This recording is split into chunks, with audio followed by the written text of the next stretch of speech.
بسم اللہ الرحمن الرحیم۔ السلام علیکم۔ اپنے بارے میں غلط قسم کا تصور قائم کرنے یا دوسروں کے مقابلے میں اپنے آپ کو کم تر سمجھنے کو نفسیات کی زبان میں احساس کمتری یا انفیریورٹی کمپلیکس سے تعبیر کیا جاتا ہے۔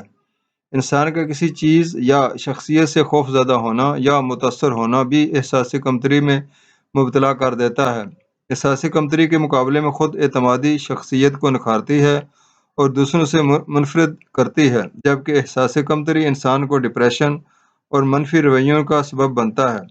حسد، نفرت، بد اخلاقی جیسی امراض احساس کمتری کی اماجگاہ ہوتی ہیں۔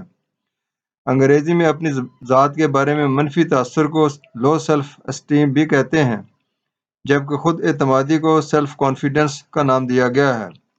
لہذا جو لوگ اپنی تنہائی میں بھی خوش نہیں رہ سکتے اور نہ ہی دوسروں کی صحبت میں، وہ احساس کمتری کا شکار ہوتے ہیں، جبکہ خود اعتماد لوگ تنہائی میں بھی اور دوسروں کے ساتھ بھی پر اعتماد، خوش و خرم نظر آتے ہیں۔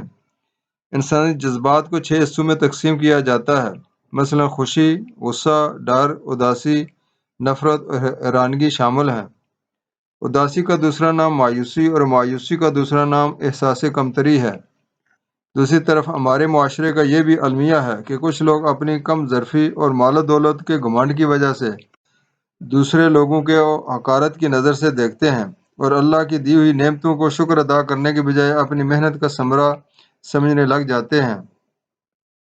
دین اسلام نے ہمیں غرور و تکبر کے مقابلے میں عجز و انکساری پر بھرپور زور دیا ہے اور ہر ایک انسان کی عزت نفس کا خیال رکھنے پر تاکید کی ہے، جیسا کہ آپ صلی اللہ علیہ وآلہ وسلم نے خطبہ الوداع میں بھی ایک انسان کی عزت کو حرم کعبہ کی طرح محترم سمجھا ہے۔ شیخ سعدی نے کیا خوب کہا ہے کہ جس کے پاس جوتے نہ ہوں وہ جوتے پہننے والوں کو نہ دیکھے، بلکہ جس کے پاؤں ہی نہیں اسے دیکھے۔ لہٰذا مثبت سوچیں، مثبت سوچ کو ترویج دیں، کسی محرومی کو اپنی کمزوری نہ بنائیں، احساس کمتری کے وجوہات کو کچھ بھی ہوں مگر اپنے اوپر حاوی نہ ہونے دیں۔ ماضی کی غلطیوں کو مت دہرائیں، اپنے پوشیدہ صلاحیتوں کو اجاگر کریں۔ اگر کوئی رہنمائی کرے تو بہت بڑی نیکی کا کام ہے۔ اپنے اندر خود اعتمادی پیدا کرنے کی کوشش کریں، معاشرے میں فعال کردار ادا کرنے کی کوشش کریں، تنہائی میں کم سے کم وقت گزاریں، قرآن و سنت کا مطالعہ کریں، کیونکہ اگر کسی کا کوئی نہ ہو تو اللہ اس کا ہوتا ہے۔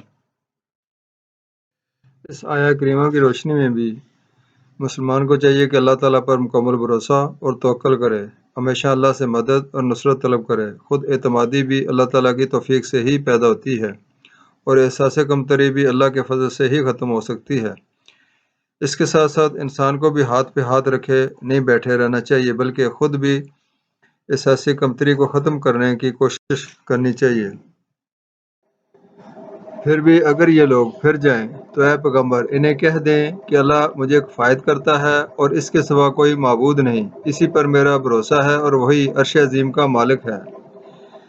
سورہ فاطر آیت نمبر 15 میں ارشاد باری تعالیٰ ہے، اے لوگو تم ہی اللہ تعالیٰ کے محتاج ہو، جبکہ اللہ کی ذات تو غنی اور قابل تعریف ہے۔ یعنی خود اعتمادی میں نہ تو خود نمائی ہونی چاہیے اور نہ ہی اللہ سے بے رخی، ہر حال میں اللہ کی طرف ملتجا رہنا چاہیے۔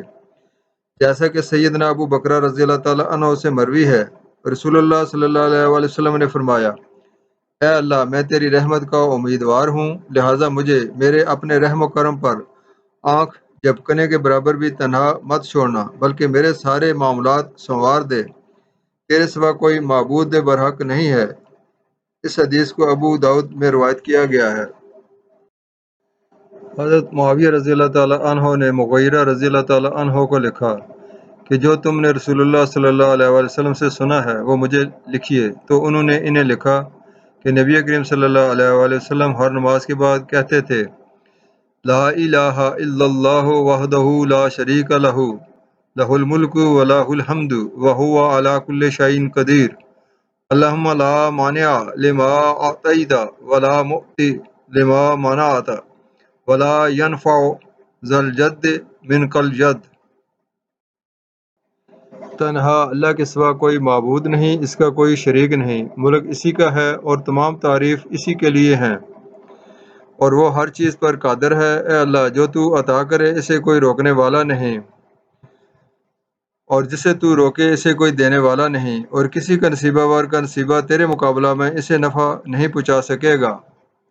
اے اللہ تعالیٰ، جو حضور اکرم صلی اللہ علیہ وسلم نے اپنے لیے اور اپنی امت کے لیے دعائیں فرمائی ہیں وہ سب قبول و منظور فرما، اور ہماری احساس کمتری کی وجوہات کو ختم فرما کر خود اعتمادی پیدا فرما۔